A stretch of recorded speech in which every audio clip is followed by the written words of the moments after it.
Il est 12h30 sur RTI2. Bienvenue pour ce temps de l'information. Place au titre. 20 ans que les habitants d'Abobo-Banco attendent la route qui leur permettra de rejoindre le centre médico-social El Rafa. Alors, à quand la route du désenclavement? Les détails dans quelques instants. Et puis au Sri Lanka, l'état d'urgence a été décrété après la fuite du président Rajapaksa. 25 ans qu'il est au service de la communauté en Côte d'Ivoire. Le laboratoire pharmaceutique belge a contribué à l'amélioration des soins de santé dans le pays durant ces 25 années d'existence. Pour marquer cet anniversaire, les responsables du dit laboratoire ont mené une action de bienfaisance à l'hôpital général d'Adiaké, Nour-Sangaré. 1997-2022, cela fait 25 ans que le laboratoire pharmaceutique belge est au service de la communauté et de la santé. Pour les festivités marquant ces 25 années d'existence, les délégués médicaux de la région du Sud Comoé se sont donné rendez-vous à l'hôpital général d'Adiaké, le temps d'une procession jusqu'au stade de la ville. Une célébration marquée par des actions sociales en faveur de l'hôpital général d'Adiaké. On a fait des dons à Adiaké, on a fait des dons de 3 splits, on a fait des dons d'une chaise roulante et aussi on a fait des dons dans certains centres de santé pour dire merci encore à ces différents centres de santé, différents responsables pour aider aussi l'État de Côte d'Ivoire à continuer à aider la population dans le cadre de la santé pour tous. Une initiative soutenue par Ibrahim Bakayoko, sous-préfet d'Adiaké. Il a encouragé le laboratoire belge pour ses actions de bienfaisance à l'endroit des populations. Je pense que ces dons vont participer considérablement au fonctionnement des structures bénéficiaires, notamment l'hôpital général et toutes les structures autres qui ont reçu ces dons. Et je voudrais les exhorter à continuer sur cette lancée. Les festivités marquant les 25 ans d'existence du laboratoire pharmaceutique belge ont été meublées par une journée sportive. Dans la région du Hambol, la question de l'autonomisation de la femme est une préoccupation des élus et cadres. Dans les sous-préfectures de També et Fronan, les femmes sont appelées à se regrouper en association afin de mieux bénéficier du soutien des cadres et du fonds FAFSI de la première dame Dominique Ouattara. Au cours d'une cérémonie dédiée à l'autonomisation de la femme rurale, les meilleures associations féminines, les meilleures dans différents domaines d'activité ont reçu des prix en guise d'encouragement et de motivation.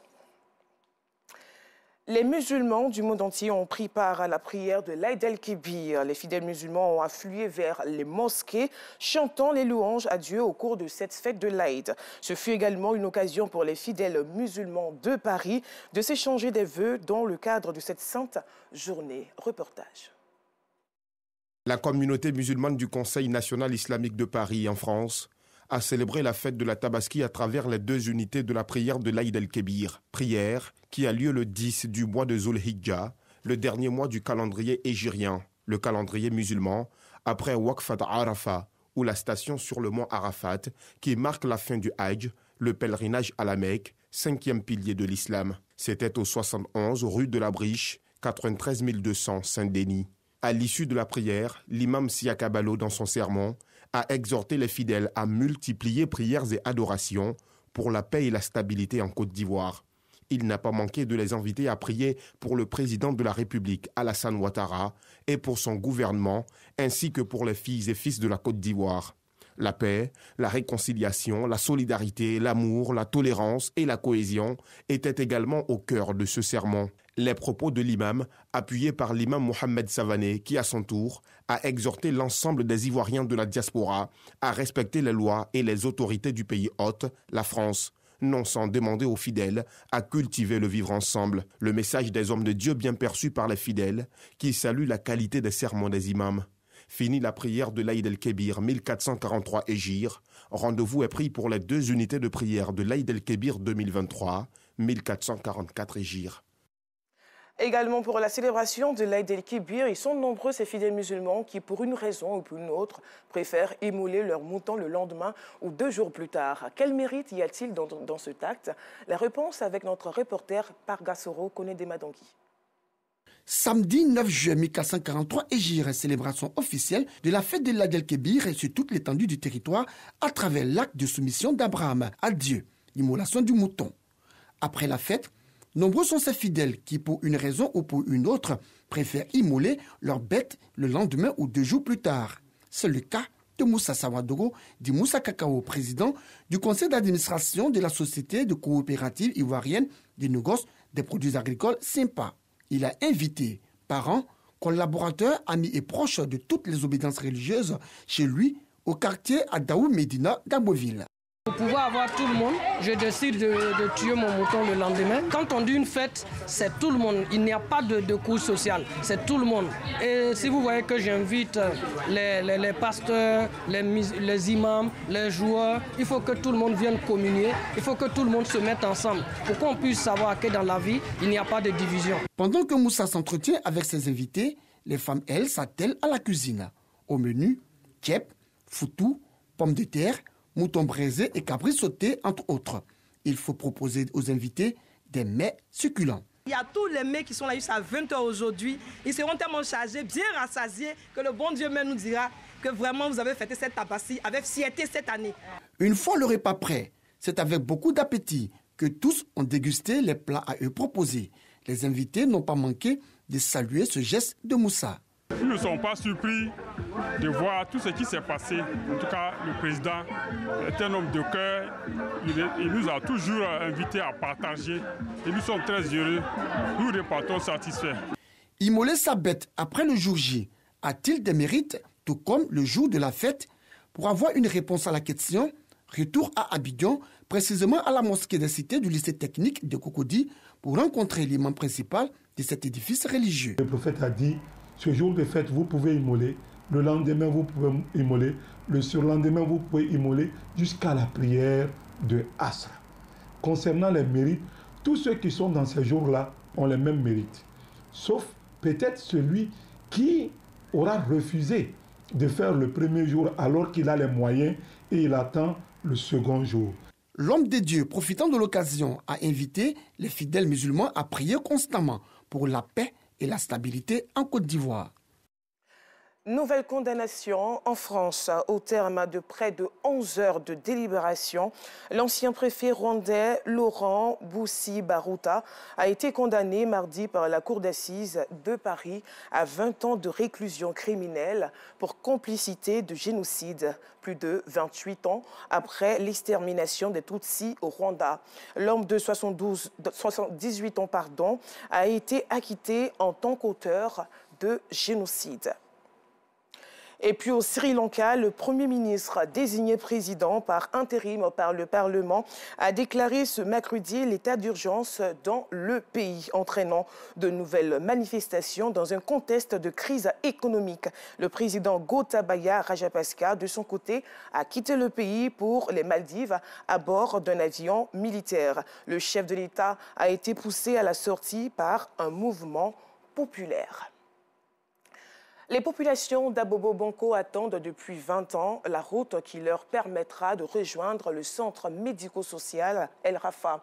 Elles vivent dans un environnement insalubre, des déchets à tous les coins du quartier. Un calvaire qui prendra certainement fin avec le reprofilage de cette route. C'est le carton rouge présenté par Alassane Parguin-Drapeau.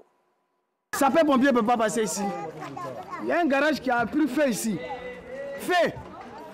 Le pompier ne peut pas rentrer. Tout est bouché. Tu as vu, la même machine qui casse les maisons là, il reste dedans. Route ça que tu vois là. Mais il y a un hôpital là-bas. Hein? La route en question, la voici. Elle s'étend sur une distance d'à peine 5 km et est impraticable depuis bientôt 20 ans.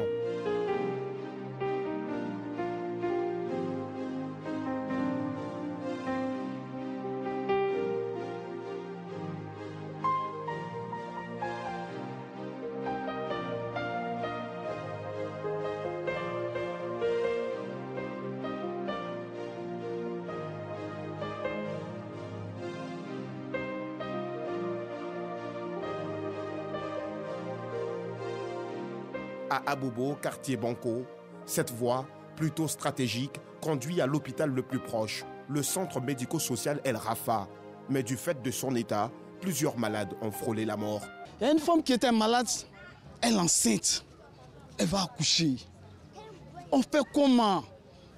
Il n'y a pas de voiture pour aller. On va se défendre pour envoyer la femme à l'hôpital Arafat, mais ce n'était pas l'appel. La route n'est pas bonne, la route est dégueulasse. On arrive devant elle, la femme, on est obligé de la mettre en Wotro. On arrive devant encore même la boue de là-bas. Là. Wotro ne peut pas passer. On a pris bourrette.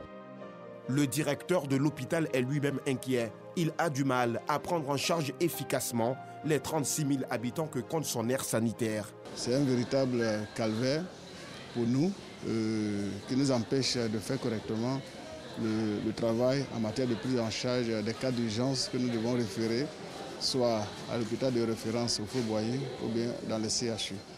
Deuxièmement, la difficulté, c'est au niveau même de l'accès à la population dans le quartier. Et quand il pleut, donc nous ne pouvons pas rentrer facilement dans le quartier, ce qui fait que les véhicules même ont du mal à rentrer dans le quartier. Et troisième niveau, c'est que l'état de la route fait que l'insécurité se développe parce que même quand nous sommes victimes d'agressions au niveau de l'hôpital et que nous faisons appel à la police du 21e arrondissement, la police n'arrive pas à rentrer dans le quartier. Circuler dans ce quartier est un véritable calvaire. L'État a un représentant dans le quartier, il s'agit de la mairie. Aussi, l'État ne donne pas instruction à la mairie pour satisfaire la population, mais s'il pleut même, les riverains pour pouvoir rentrer chez eux, c'est tout un calvaire. Je suis foncé comme ça, je n'arrive pas à sortir. Ouais. Donc vraiment, ça nous fait perdre du temps, naturellement, ça nous fait perdre aussi l'argent dessus, et puis la clientèle. En l'absence de bitume, les populations, elles aussi, rivalisent d'ingéniosité pour s'enfoncer dans le malheur. La route est désormais la poubelle des habitants du Banco, et plus grave encore. Le trou qui est derrière moi, c'est le trou où quand on vide le WC, on vient jeter les ordures dans le trou. Bon, beaucoup de fois, les canalisations sont liées à le coin. Je ne sais pas si c'est pour les habitants ou c'est quoi. On nous a dit beaucoup de fois qu'ils vont arranger cette route. Et quand ils vont arranger la route, ça arrange tout le monde. Enclavé, ce quartier est aujourd'hui un garage à ciel ouvert. Une vingtaine de mécaniciens s'y sont installés, illégalement bien sûr. Nous, on n'est pas là pour gâter la route. Au contraire, on est là pour arranger. Il y a des voitures qui tombent en panne. Si on n'est pas là pour dégager, ce n'est pas facile. Souvent, ça crée un embouteillage. Il faut nous pour dépanner les voitures au plus vite pour que la route soit dégagée. Dans le désarroi total, les populations appellent à l'aide. Il n'y a pas de route, il n'y a pas de caniveau. L'eau rentre sur nous ici. Il y a trop de moustiques. Vraiment, ils n'ont qu'à venir nous aider. On souffre beaucoup. Quand est-ce que disparaîtra cette étendue de boue pour faire place enfin à une route bitumée? Quand est-ce que disparaîtra également cette broussaille naissante pour que vienne enfin le bitume tant attendu? Et ces odeurs fétides et nauséabondes, et cette mare d'eau, mais très usée. Dans l'attente de réponse à toutes ces questions, carton rouge à ces mécaniciens installés illégalement, carton rouge à la mairie d'Abobo et carton rouge également aux riverains pour leur incivisme. De bonnes infrastructures sauvent des vies. Nous avons tous droit à un bon milieu d'habitation. Je le disais à l'instant, dans la région du Yambol, la question de l'autonomisation de la femme est une préoccupation des élus et cadres. Dans les sous-préfectures de També et Fronan, les femmes sont appelées à se regrouper en association afin de mieux bénéficier du soutien des cadres et du fonds FAFSI de la première dame Dominique Ouattara.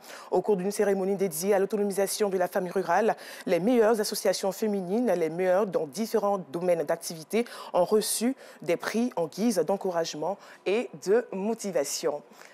Voilà, fin de ce journal. Merci de l'avoir suivi. Je vous retrouve demain, même heure, même chaîne.